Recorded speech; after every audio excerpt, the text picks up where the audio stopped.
Hey guys, welcome back to 80 BC History. My name's Dan and today I'm going to tell you about ancient Greek religion. This is something you probably think you've heard quite a lot about here on the internet, but unfortunately, in my opinion, most YouTube channels' explanation of what ancient Greek religion was actually like really sucks, right? There's too many people on the internet talking about mythology, particularly ancient Greek mythology, as if that was the only important thing about ancient Greek religion. But it's not by a very long shot, right? What no one's talking about is what real Greek people actually did in their day-to-day lives as part of their religious beliefs and practices. How do you perform a sacrifice to one of the Greek gods? Why would you perform a sacrifice? What kind of thing would you give? What kind of prayer would you say? There's a lot of assumption on the internet that most of these things were more or less just like Christianity, that you could sit down and pray to Zeus just like you'd pray to Jesus. It's absolutely not the case. Zeus doesn't care about the fact that your boyfriend dumped you. Zeus wants rituals and Zeus wants respect. I'm going to make a series of videos, maybe 3 or 4, maybe 5 if I can stretch it out, explaining what ancient Greek religion was actually like. One of them will be focused on mythology. It's going to explain the practical role of mythology in Greek religion and what mythology actually did and how it functioned, right? So basically, the idea of this series of videos is going to be explaining not so much the what, but more of the why, the theory behind why ancient Greek people did the things that they did and how it shaped their society and how their society shaped their religion, right? I'm hoping this is going to be really unusual and something that you won't have seen anywhere else on YouTube. So absolutely stay tuned for the rest of the series. Subscribe if you haven't already. Hit the notification icon so you'll get the rest of the videos. Cool. All right. So, startup. Greek religion wasn't about believing, it was about doing, right?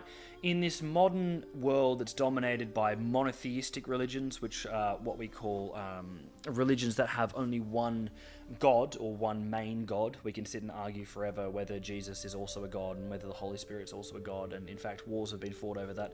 But in a world dominated by primarily Christianity and Islam, which take up I think at least 50% of the religious people in the world, we tend to assume that all religions are like them and have the same kind of practices and beliefs that underpin their structure, right? For example, ancient Greek religion had no such thing as a Bible.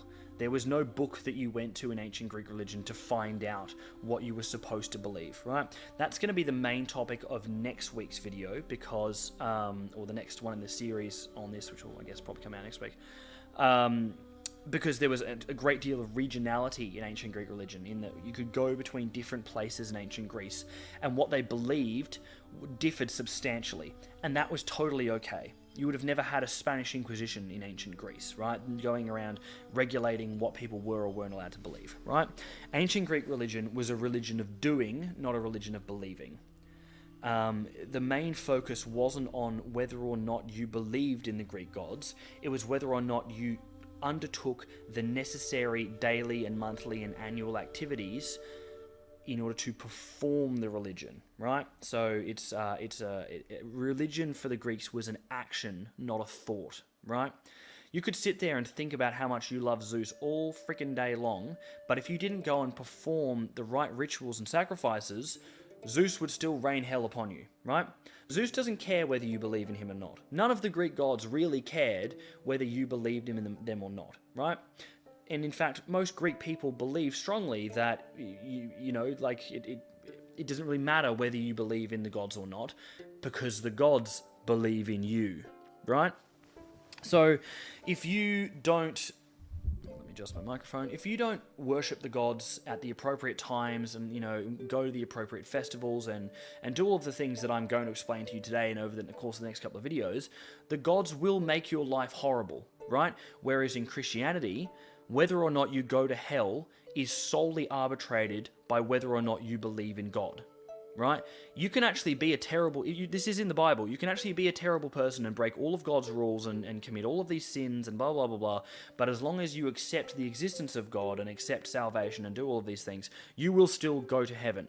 Right? Even if you live a very pure life, right, where you don't break any of God's rules, if you don't accept that God exists and those are God's rules, you will still go to hell. right? In ancient Greek religion, there was no such concept of sin, and there was no such concept as hell, right? There was the underworld where people go after they die, but everyone went to the underworld whether they were a good person or not. There was no upper world or opposite to the underworld where people went if they were good, right? Everyone dies and goes to the underworld, and that's what happens after you die, right? There is, like, in some different strands of Greek religion, some belief that, like, some of the heroes went to other places, but most mainstream Greek religion, it was believed that, everyone from kings to heroes to slaves to peasants to everybody, they all went to the underworld after they died, right? So the Greeks, their gods didn't make moral rules for people the way that the Christian God does, right? And I'm going to base most of this video as a comparison to Christianity because that's what I grew up with, it's what I'm most familiar with. I'm not a religious person, but I don't know enough about Islam to accurately comment on it, but like from what I know about it, like both religions, Islam and Christianity, come from the same source, so I'm assuming that a lot of it's mostly the same, but anyway, just bear with me here, right? In Christianity, anyone who's ever spent any time around Christian people knows that it's all about sin, and it's all about doing the right thing according to what God wants you to do. The ancient Greek gods couldn't give two shits what you did with your life, so long as you maintained the appropriate rituals and sacrifices that gave the gods respect, right? The ancient Greek gods had no obligation to be nice to you. They were not there to look after you, right? In the way that the Christian God is, like, supposedly moving in everybody's life, and everything that happens for a reason, and like if you fall over and break your leg, it's because God sent it to test you and make you a better person. In the ancient Greek religion, if you fell over and broke your leg, it's because you're an idiot, right? Zeus didn't do that to you, right? Things like that could happen in that, the gods could punish you in various ways, and if your house burns down, they probably would have interpreted that as being some kind of religious something, right? And I'll explain why that is in a minute. But there was no concept of sin. There were no 10 commandments in ancient Greek religion. The Greek gods didn't expect you to behave in a certain way in order to be a quote-unquote good person. There were things you could do that would piss them off, and people would frequently be punished for those in mythology and also, as the Greeks believed, in real historical life, right? But all of those things that you could do to piss off the Greek gods were more to do with not giving the gods enough respect or breaking one of the rules that applies to sacred spaces like temples and other religious areas, right? So, for example, there's Ajax was one of the great Greek heroes in the Trojan War. And at the end of the Trojan War, when the Greeks have gotten into Troy and they're sacking the city and they're razing everything, Ajax rapes a Trojan princess called Cassandra on an altar to either Athena or Aphrodite or Artemis, one of the A goddesses, the trio of A girls. I can't remember which one it was. Anyway, Ajax rapes a Trojan princess on an altar. Ajax is then severely punished. All of the Greek fleet is afterwards for doing various nasty things, but Ajax in particular is punished, and the gods cast him down, and there's a great storm, and they kill him. It's a bit more complicated than that, but that's the long and short of it, right? The gods weren't angry because Ajax raped someone. They were angry because he did it on an altar in a temple, right? There are 3 things you are absolutely not allowed to do inside a Greek temple. You are not allowed to give birth, you are not allowed to have sex, and you are not allowed to die. I don't know how you're supposed to punish someone who died, more than the fact that they're already dead, but anyway, that was life, right? There's no official reason given for this in ancient Greek religion. It's just something that everyone sort of knew you're not supposed to do. This doesn't mean that there wasn't a reason. It just means that it's one of those things that was probably so obvious to ancient Greek people that no one bothered to write it down, and so it's never come through to the modern day, right? But the main reason that we believe this as academics today is that the ancient Greek gods were immortal. That was the main difference between them and humans, was that they were immortal and they lived forever, whereas humans only live for a certain amount of time. They were actually referred to as the immortals often, rather than as the gods. There are 2 main words for the gods in ancient Greek, which is theoi, which means the watchers, or athanatoi, which means the immortals, right? Thanatos being the god of death, Thanatos, death, Athanatos, immortal, so on and so forth. And so the main reason why we believe that these three things, no birth, no sex, no death, were forbidden in ancient Greek temples and ancient Greek religious areas was because they're all activities that transcend the boundary between life and death in some way. And we believe that that was something that kind of made the gods uncomfortable, or, broke their kind of sacred rules, right? Because they're immortal, and therefore anything that they never transcend the boundary between life and death. That's a thing that mortals do. So you don't do those mortal things in religious areas, right? So obviously giving birth, you're bringing a new life into the world. Having sex, you're creating that new life, and when you die, your spirit will then go to the underworld and your physical body remains behind. So you've again transcended that boundary between life and death, right? But to come full circle on this, these are rules that the gods have about their sacred spaces, right? Every sacred space or every Greek temple was surrounded by a very specific demarcated boundary called a temenos. And I'm going to be telling you about this in great detail in the next video when I tell you everything there is to know about ancient Greek temples and altars and how they were laid out and why they were designed the way they were. So really stay tuned for that. But there was a boundary. Once you crossed it, you were in sacred space, and you had to purify yourself in order to cross that. Again, the purification has nothing to do with sin. It's about becoming pure in order to enter sacred space and not piss off the gods, right? If Ajax had raped Cassandra on the side of the road, the gods wouldn't have cared less, right? That doesn't bother them. It's not whether you do the good thing or the wrong thing. It's about not doing things that disrespect the gods, right? The gods will punish you if you don't perform the appropriate rituals and sacrifices. And in a moment, I'm going to tell you in great detail why the ancient Greeks performed sacrifices, so stay tuned for that, right? So unlike Christianity, there's no moral aspect to ancient Greek religion. And the Greek gods, it was believed, would punish you, whether you believed in them or not, depending on whether you broke these rules that they had for the respect that they wanted, right? It would not be inaccurate to basically think of the Greek gods as children in immortal, all-powerful adult bodies who were like dictators that ruled over the world and basically held every person in the world hostage in return for specific favors, right? They were very immature. They tended to act in very immature ways, but they expected that you would do certain things for them, or they would hurt you in return, right? Except the ancient Greeks had a very realistic view of how the world operated. They had a really strong sense of the hierarchies that operated in human society. There was, now I'm not saying that any of this is justified, I'm just saying this is how they viewed the world. They saw, for example, free people as being, superior to slaves, humans as being superior to animals, men as being superior to women, and the gods as being superior to everyone, right? And there was a sort of hierarchy that you could go down from the gods down to, kings, and then blah, blah, blah, and then all the way down to, slaves, and then down to animals underneath that. And they looked at the power dynamics of the world, and they went, okay, these people who are very powerful can do what they like to everybody else, and they make everyone else give them respect. And they just viewed that as being sort of the way things were, right? The ancient Greek word for the ancient Greek word for the universe is the word cosmos.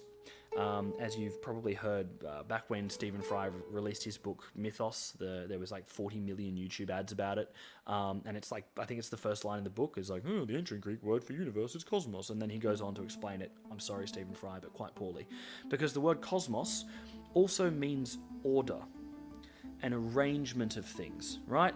The Greeks didn't see the universe as being random and unstructured and kind of the way that we do as just kind of like the product of physics and, an asteroid happened to hit another asteroid and then, a sun blew up and then fast forward 6 billion years later and you have life on a planet, right? They viewed it as being everything was innately ordered and structured, from the tiniest little leaf down to, the way that the planets orbit around the sun, right?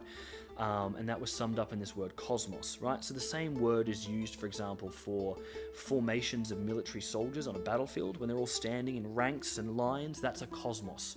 And when they're scattered and out of formation, that is a cosmos. The part at the start meaning non, right? Much as the same way it does in English.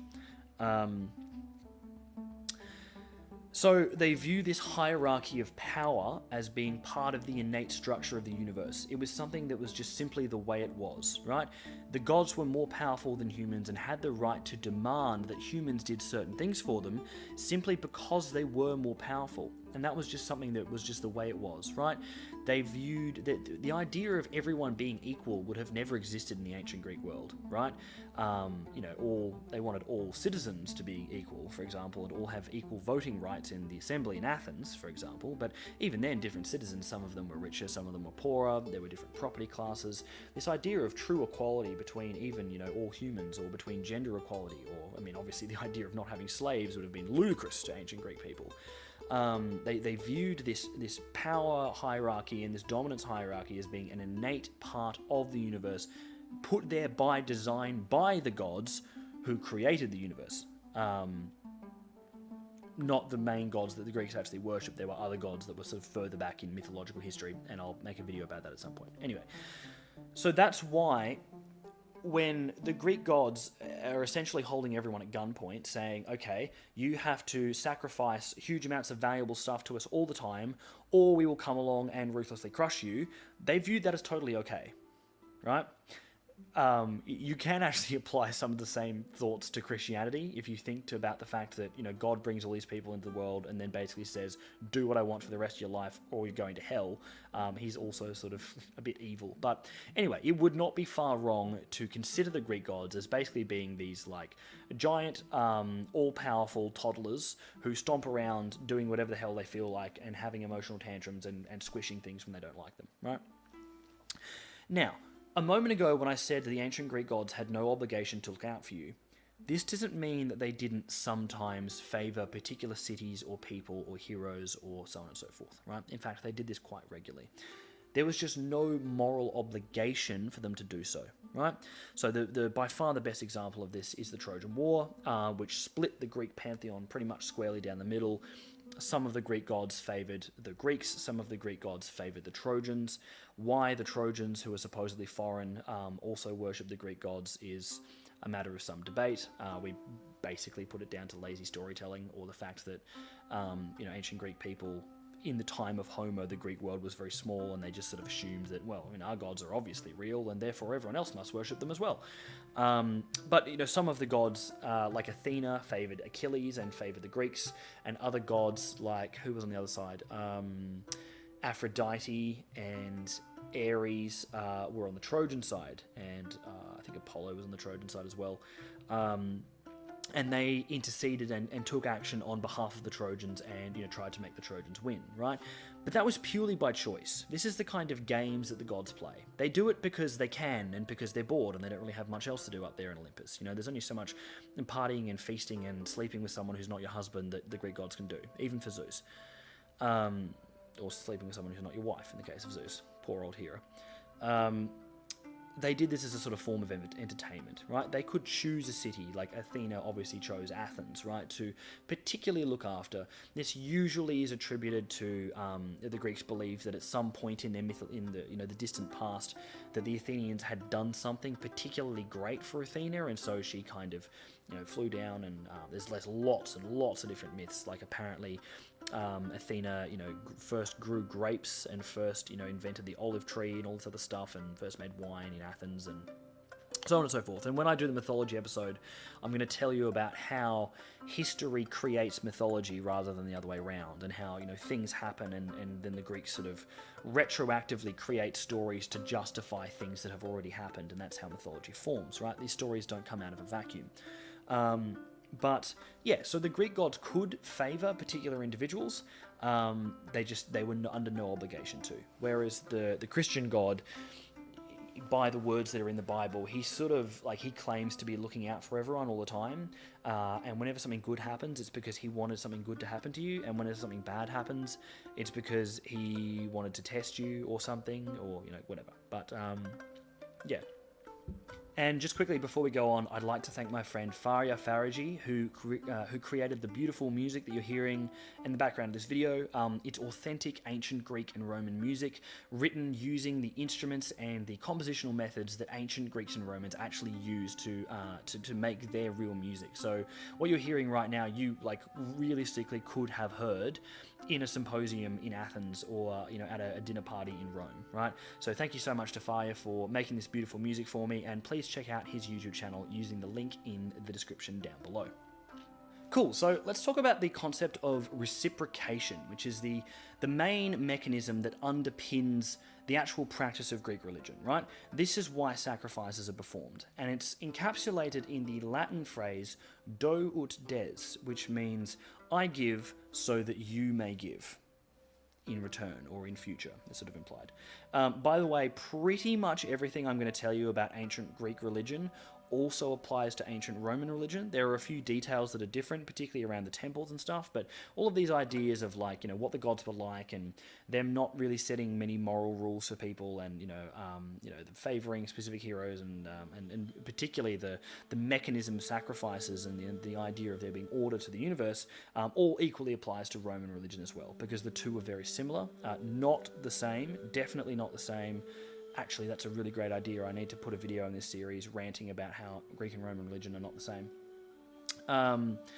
But yeah, a lot of the details are similar, right? So I mean, ancient Greek and Roman religion are about as similar as Christianity and Islam are, in that again they both come from the same source and they share a lot of the same background, and the gods are like suspiciously similar, almost like they've just been renamed. But yeah, that's a topic for another video. Cool. So reciprocation, right? If a person gives something to a god, the god will probably give something back, right?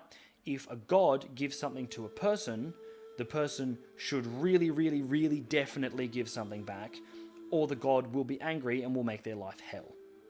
That's basically the gist of reciprocation, right?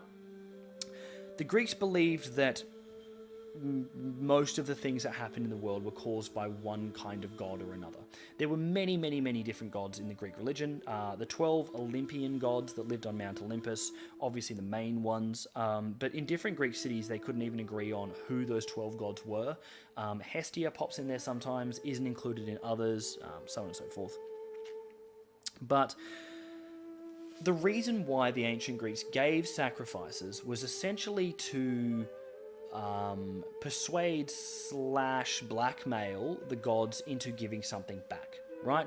They would give something valuable of their own and then ask for a favor in return. The basic psychology that's underpinning this is, in my opinion, and I've read a little about this, but a lot of what I'm about to say is sort of mostly my own speculation, is that ancient people didn't have a lot of control over the environment in which they lived. Right? They were often victim to storms or fires or diseases and plagues, particularly, that would just run rampant through a town and kill lots of people, their family members and children and so on and so forth. Wars and destruction and all kinds of stuff. And they didn't have a really fair, and I don't know if we can describe our legal system as really fair and balanced, but certainly a lot better than the ancient ones were. And there wouldn't be a king that could, there's not, there were kings that could just turn up and chop someone's head off if they felt like it, and stuff like that, right? Most people in the ancient world were the victims of the things that happened around them, and they had very little control over the world. And my kind of personal theory of religion and how it existed and came to be is that people reached points of desperation where they had done everything in their own human power to affect the world in some way, to achieve an outcome, and they'd failed and they just couldn't make it, right? And they reached a point of desperation where they literally just sat down and cried out to the emptiness of space or the open sky and said, "Please, won't somebody help me? I will give you anything you want." And then every now and again when someone does that, through some random act of chance, whatever they want will happen, right? So let's say you've got a very sick child and they've got cancer or something. Not that ancient people would have really known what cancer was, but let's say your kid's got cancer. You've tried everything. You've put leaves on there and you've given them, I don't know, like they have ancient medicine. You've tried chopping various things off, And then one day it's like it's just not working. Your kid's definitely going to die, and in absolute desperation, as any loving parent would be, you're sitting outside your house crying, and you just scream out, going, "Please, won't somebody help me?" And then I'll give you anything. And you think, what if there is some kind of power out there, right? Which people in moments of real desperation often kind of fall back on. Like there's the saying that no soldier is an atheist in a firefight, or like everyone's religious in a firefight. Like, when death could strike you at any moment, it doesn't matter how fervently you've told people you don't believe in God, everyone starts praying that you're not going to get shot, right? And so in moments of desperation, humans, there's just something about us that we fall back on the idea of there being some kind of power beyond us, something that makes the world turn, that we can appeal to and intercede with in some way in order to, get what we so desperately need, right? And so maybe this parent who's about to lose their child thinks, okay, if I take all of my nice things that I have in my house and I throw them off a cliff and get rid of them, this power that runs the universe will see the sacrifice that I've made and see what I am willing to give and will help me in return, right? And every now and again, just through random chance, a parent will do that, and then the cancer happens to go into remission and the kid gets better. And in that 1 in 1,000, 1 in 10,000, 100,000, whatever chance, the parent goes, holy crap, it worked. I've got to do this again, right? And I've got to tell everyone I know about it, right? And then, the next time they do it, they might say, I want a better harvest this year, and they throw a whole bunch more stuff off the cliff. This time it doesn't work, and they go, I must not have given enough, right? Because we can always rationalize reasons why our religious practices don't work. That's how religions have survived for hundreds, thousands, tens of thousands of years, because whenever something goes wrong that obviously proves that XYZ God isn't real, we find a way to believe that it is still real, right, by rationalizing it somehow, right?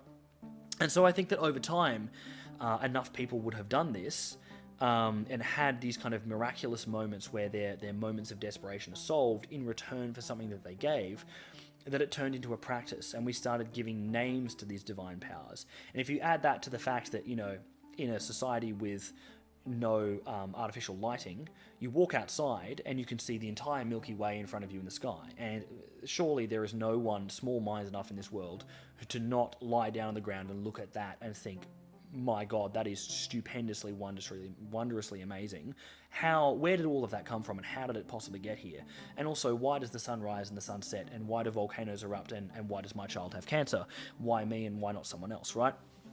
So I think that's basically my pet theory of how religions evolve, and I think it works quite well with this idea of reciprocation, which we're going to explore a little bit more. That's the end of my opinion. We're now going back into well-established research on ancient Greece, right? So, ancient Greek people would give something of theirs in order to try and persuade the gods to give something back to them, right? So what I was saying about that idea of interceding with your environment, with things that you can't control, right? Now, you wouldn't really pray to the gods to build you a house, right? That's not the kind of thing that gods do, quote unquote. But isn't it funny how the kind of things that gods don't do always seems to correlate to the kind of things that humans can do for themselves, right? Whereas the kind of things that gods do tend to help people with often seems to be the kind of things that humans can't do for themselves. That's beyond the limits of our ability and affected mostly by our environment, right? So let's say, for example, you're an ancient Greek sailor and you're about to go on a long and dangerous voyage, which basically any voyage for an ancient Greek ship would have been long and dangerous. That's just... apologies, my microphone's just turned off. That's just how ancient Greek sea travel was. It was very, very dangerous in the Mediterranean around the Greek islands because of these rickety little boats. They could very easily be capsized. They're not giant super tankers and stuff like we have today, right? So before you go, you would offer a sacrifice to a god, probably Poseidon, god of the sea, asking him to protect you and keep you safe during the course of this sea journey, right? And then hopefully Poseidon would do that in return for the sacrifice that you have given to him. If you are in your sea journey and a massive storm comes and you think, oh my god, I am definitely dead, we are all so completely fucked, and your ship somehow survives it, it just narrowly misses the rocks and then kind of floats away and the storm calms and whatever, you would then offer a retroactive sacrifice and a retroactive prayer to Poseidon. Poseidon has done something for you, and now you need to do something in return. You need to reciprocate, and that's that process of reciprocation, right?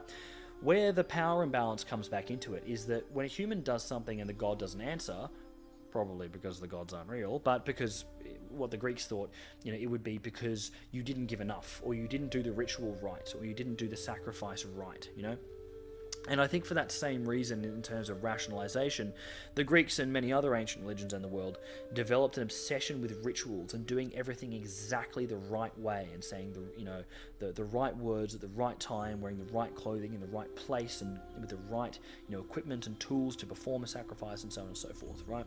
Not all Greek sacrifices were that obsessively perfective, but they often were. So that's the process of reciprocation, right? You give something to the gods and you hope that they give something back to you, or the gods do something good for you, like they give you a child, or they let you survive a battle, or something really good happens, like some stroke of luck, and then you'll offer a sacrifice in return to the gods to thank them for what they've given you, right? And that's necessary because if you don't, as I was saying with the power imbalance, if the gods don't respond and give you what you want in return for your sacrifice, it's your fault. Whereas if the gods give something to you and you don't give something back to them, it's also your fault and they will punish you. But a human can't punish a god because obviously they're out there in the in the sky somewhere and we can't reach them, right? But if you do something wrong, like if the god doesn't uphold their end of the bargain, there's not much you can do about it except try again, maybe give a bigger one. But if you don't uphold your end of the bargain, it was believed that calamitous events would shortly befall you. You would get sick. You would next time you go on your ocean voyage, you would definitely get killed in a storm. The child you've had might die, or you might, all kinds of bad things can happen. You might just trip over and break your leg or something. Cool, so let's talk about the kind of sacrifices the ancient Greeks would give. And just a brief reminder that if you're enjoying this video so far, please subscribe and hit the notification icon so you can catch the rest of the videos in this series. Thank you very much. So the gods conveniently really liked and valued the same things that human beings did. And in another video later in this series, I'm going to talk about this in great detail, where again, kind of like my theory that I expanded just a minute ago, the gods are always a product of human civilization. The Greek gods are very much a product of Greek society and the Greek landscape. You would not have had the Greek gods develop in China or Egypt, for example, particularly, or England. The landscape and the nature of Greek culture and Greek society shaped their religion, not the other way around. But that's something I'm going to tell you about in great detail more later, right? But the Greek gods very conveniently like the same things that people do, right? Which means that people could sacrifice things that were very valuable of theirs and give them to the gods, and the gods would like them, right? It was super convenient that the gods didn't say, I want you to collect me 4 million pebbles, right? Really, because that would have been a huge pain going around and picking up all these pebbles, and there probably wouldn't have been enough to go around, right? The Greek gods conveniently liked things that people already had and wanted to get, could get rid of, like livestock, like gold and silver jewelry, like expensive works of art, like all these other kind of things, food and wine and other things like that, right? So keep that in mind. The first and probably the most common kind of sacrifice in the ancient Greek world was called a libation. What you do is you take a liquid that's valuable, something usually wine, very commonly, but could also be milk or maybe honey, and you pour it out on the ground. And while you're pouring it out on the ground, you say a quick prayer, and that's the sacrifice that you make. Is you've poured out this valuable liquid.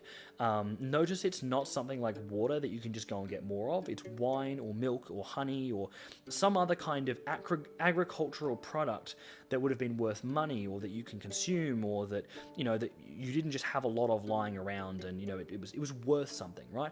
If there's anything that's like innate or like fundamental about Greek sacrifices, is that you had to give something that was worth something. It had to be a real sacrifice. You couldn't just go grab a leaf off a tree and be like, here's my sacrifice, right? Because that doesn't cost you anything. It has to hurt a bit in order to be a real sacrifice. And the more it hurts, the more valuable it is, right? The more you give, the more power was believed to have been sent with the request to the gods, or the better of a thing the gods have done to you, if you're giving a retroactive sacrifice to thank the gods for something that's already happened. If they give you something really, really good, you had better match that with something equally valuable, right? So, yeah, if you're in that storm, in that ship, and you think there's no way you're going to survive, and somehow you make it to land, you'd better be giving a pretty serious sacrifice to thank the gods. You can't snub them with something small, right? Let's talk about prayers for a moment. Ancient Greek prayers were not anything like modern Christian prayers, where you can just you pray every night before you go to bed, and you sit down and you talk to Jesus and you tell him how your day was, and you tell him about, I don't know, the fun stuff you did, and then you ask him for guidance about how to write your maths assignment, and then you cry for a bit about the fact that Sally won't go to the movies with you on a date, and all this kind of stuff. Like Jesus apparently cares about all these things. As I said, the Greek gods did not, right? Zeus doesn't care that your high school crush won't go on a date with you. Ancient Greek prayers directed the sacrifice towards the appropriate god and made a request for whatever it was that you wanted in return, right? So it would usually start with some kind of, an address to the god, right? Because if you didn't address the god when you're making the sacrifice, how would the gods know which god it was supposed to be given to, right? It might the sacrifice might just sort of float off into nowhere and never be received by anyone, and then it would be wasted, right?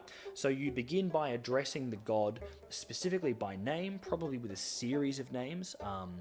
Ancient Greek gods had these things called epithets, which applied to their different aspects. Poseidon, for example, was the god of the ocean, but was also the god of earthquakes, and also the god of horses, and also the god of a few other different things as well. All the different gods had different aspects that, almost like portfolios that they looked after, or things that they were particularly fond of, that they, cared about a lot. And we're going to talk about epithets and aspects in great detail in video 3 of this series, so stay tuned for that. Yes, you'd address the god specifically, and then you'd probably describe what you're sacrificing, what you're giving to them in some detail, and then you'd follow that up with what you want in return. Or if it's a retroactive sacrifice, you'd start by obviously addressing the god that you believe was probably responsible for saving you. And again, wise choice needs to be made here. There are definitely stories in Greek mythology about someone thanking the wrong god and getting in trouble for it. Thanking them, mentioning whatever they've done for you, and then describing the sacrifice that you're making in return, right? So libations, pouring out wine or other valuable liquids on the ground, accompanied by a prayer. The next most common kind of sacrifice would have been an animal sacrifice. Livestock were extremely valuable in the ancient Greek world because ancient Greece was an arid place without a lot of good grazing land for cattle. Sheep and mountain goats, or just goats, all goats are kind of mountain goats to be honest, could be herded around by shepherds and could just gnaw on little tufts of grass that grow out of rocks and stuff like that. But the really kind of big open fields you need for cattle, and especially horses, there wasn't a lot of that around, right? It was really hard to maintain these animals, and they could give you things like like milk, and you could ride horses and use them to pull plows. So they were very, very valuable, and buying a new one would have been tremendously expensive because there's so few of them. Right, so sacrificing a livestock animal, and it was a really big sacrifice. It was a really valuable thing to give away. Also because, like a sheep, you can shear that for its wool year after year, but if you kill it now, well, it's dead, right? You might get some meat out of it, but you could have kept using that wool forever and ever, right? So livestock, very, very valuable. The animal's killed, unfortunately for them. And it's then burnt on an altar, and it was believed that the burning of the animal sent its essence up into the sky to the gods, where they would, I don't know, smell it, or like, I don't know, eat the essence or something like that. It went up to them and they liked it. It's not really known what the gods sort of did with all the sacrifices that went their way, whether like, do they drink the wine that's poured out, or they just notice that it's been done and they appreciate it, or yeah, anyway. So the animal's killed, the meat's taken off the animal first, and then the skin, the bones, and the fat are burned on an altar, which is basically just a sort of mound. They got more sophisticated as time went by. There were quite, elaborate stone ones with beautiful carvings on them, and the essence floats away, right?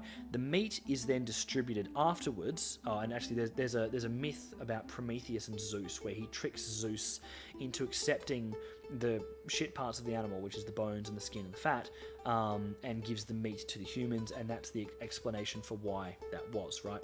Again, with the fact that the Greek gods conveniently like the same things that humans do, in that they like the meat, but there's also a convenient myth which justifies why the humans get to eat the meat and they don't have to sacrifice and throw it away, right?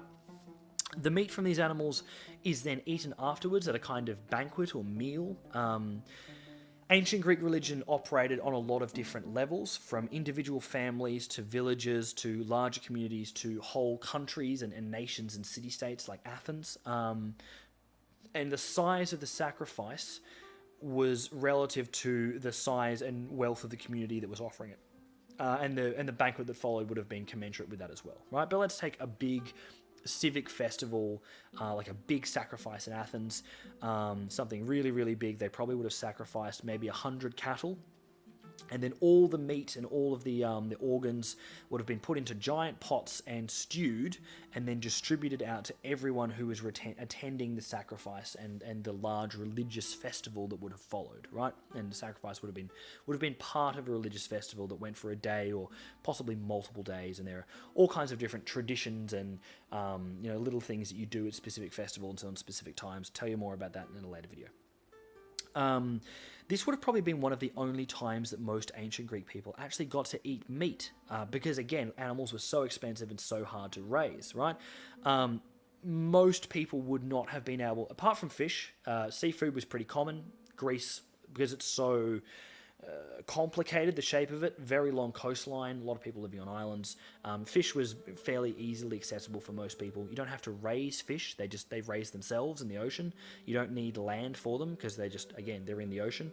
People just go out and catch them and you can buy them, right? So fish, pretty straightforward. But for and I think chickens probably wouldn't have been too hard to raise. You just chuck some seeds out for them and then they can just chill around your house, whatever. But yeah, cows, like beef, or lamb, this probably would have been one of the few times in most Greek people's lives they would have eaten a kind of meat like this, right? So, as I said, animal sacrifice is very valuable. And the final kind of sacrifice I want to tell you about before we wrap up this video is dedications, right? Now, there were lots of kinds of sacrifices. Pretty much anything that humans valued, you could give it, right? And it would be a sacrifice. But the final thing that I want to tell you about is dedications, which, they're outside of these three categories I've just told you about. There were many other kinds, and this is the third significant category. So dedications were basically things like artworks, statues of Apollo, other valuable artworks that could have the god's name inscribed upon them. You take them to a temple or a sacred area and you put them there and you say a prayer, typical format, address the god, ask what you want, say what you're giving to them in return. And then that object is no longer yours. It belongs to the god now, right? So temples are kind of technically a form of dedication in that not all Greek sacred sites had temples. Temples were a kind of special thing that was built, to hold dedications and also to do several other things. A lot of those amazing statues you know of from ancient Greece, if they're of a god, they were probably some kind of quote-unquote sacrifice in that, this amazing marble statue was made and then it was put in a temple and it was given to the god, and that was viewed as a very valuable sacrifice because you put all the time and effort into making this beautiful and valuable piece of artwork, right?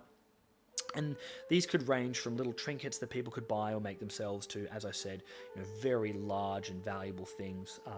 Building big, lavish temples to the gods would have, earned you a lot of good favor with the gods. So that's why they bothered building these enormous structures, was because it was sort of a form of sacrifice, and there would be reciprocation. If you build this lavish, beautiful structure out of marble and columns and all this kind of stuff, rather than just some little hut with sticks, the gods would then grant good fortune upon your city in return for the amount of money and time and effort you spent building that, right? The most famous example of this is probably the treasure houses at Delphi, right? So the sanctuary of Delphi, which is a place there was a sanctuary of Apollo, was much bigger than the admittedly very large temple for Apollo that was in the middle of it. That Temenos that I was talking about, the sacred boundary stretched quite a way around that. And there were lots of other little structures around Delphi as well, right? So these treasure houses, a number of different Greek city-states built them, including Athens. And then all of the stuff that Athenians gave to Apollo would be stashed in the Athenian treasure house, right? To make extra sure that Apollo knew how much the Athenians had given, and to make extra sure that everyone else knew how much the Athenians had given as well, because there was a lot of competition going on between different Greek city-states at these big, what we would call kind of international or pan-Hellenic sanctuaries like Delphi that weren't particularly owned by any one particular Greek nation or city-state. And then the treasure house itself, which was a beautiful stone building, one of them still stands, would have been seen as a form of sacrifice, or as a dedication, because it's built, costs a lot of money, it's beautiful, and it's given to the gods. All right, thanks very much for listening today, guys. This is the first of 4 or maybe 5, I don't know, it could be a whole bunch of videos in this series. I'm going to tell you everything you need to know about ancient Greek religion, so please subscribe and hit the notifications icon, that's that little bell icon, so that you get notified about the upcoming videos in the series. And before you go, I've just got one question to ask you.